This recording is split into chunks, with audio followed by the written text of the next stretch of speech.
2014 now and well into what many believe is a real deal recovery, not only for the economy but for the housing market. That is, unless you're Peter Schiff, who makes some really good points in his recent lecture called The Fantasy Recovery.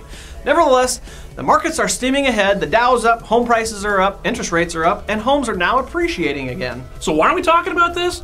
Not to debate whether the recovery is real or not, although you guys can do that down below if you'd like, but rather to bring up the point that maybe it's time for our lending gatekeepers to loosen their stranglehold on the lending markets. What do we mean by that? Well, simply this. Your client's going to buy a house, right? They need a loan, right? And chances are they're going to use a loan product from either Fannie Mae, FHA, or Freddie Mac.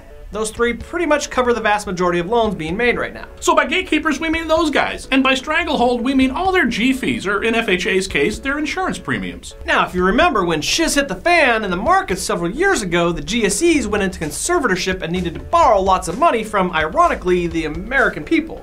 Let me get this straight. The American people lose their houses, go into an economic tailspin, and who comes to the ultimate rescue?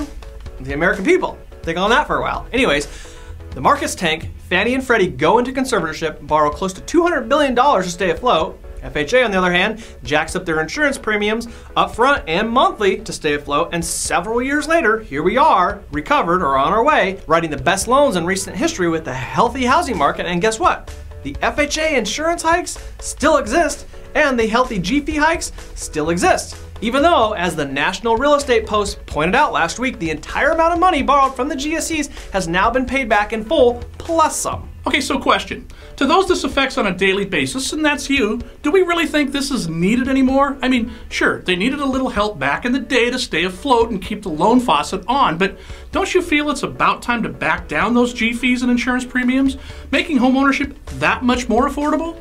I mean, the GSEs have paid back the U.S. Treasury to the tune of $202 billion.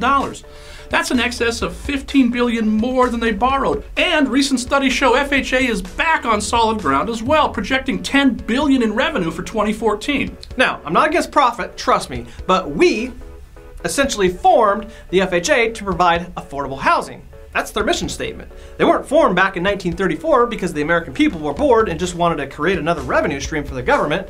If you remember, they were formed following the Great Depression. The banking system failed, causing a dramatic decrease in home loans and ownership. The banking crisis of the 1930s forced all lenders to retrieve due mortgages, refinancing wasn't available, and many borrowers who are now unemployed were unable to make mortgage payments. Consequently, many homes were foreclosed on, causing the housing market to plummet. Wow, that sounded eerily familiar. But nowhere in our little stroll down memory lane did I hear their goal was to make $10 billion off the homeowners it helps. It was created to stabilize the industry. And again, we're not against profit, but maybe they can afford to loosen up a little bit? Just a thought, because FHA's upfront monthly fees have risen quite a bit, just about pricing their product out of the market. If private money did exist right now, FHA would be priced out of the market, but it doesn't really yet. So first-time homebuyers are forced to pay these healthy premiums. Well, wouldn't you know it, the very source isn't alone in our thinking, because the CHLA, or the Community of Home Lenders Association, recently just asked FHA to back it down a bit, calling FHA's projected profits excessive, and urged FHA to reduce their premiums. They feel FHA could reduce their annual premiums from 1.35% to 0.55%, which would obviously make home ownership more affordable. Key word or phrase there, since that is their mission statement. All the while still remaining profitable. I don't know about you guys, but we support this call to action, and if you do as well, we believe it would be a good idea to let your association know and urge them to join the CHLA in their call to action to the FHA.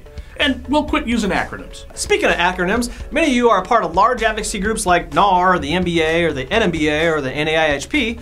Urge your board members to back the CHLA, and let's see if we can help FHA reach their original 1934 goal of making homeownership affordable. Now, I'm pretty sure we used about 100 acronyms there, but you guys get the gist of it. What do you guys think? Let us know down below. Is this a worthy cause? Is this worth picking up the phone or writing an email to your advocacy group urging them to take action? I don't know. Let us know your thoughts, and we'll see you guys next week.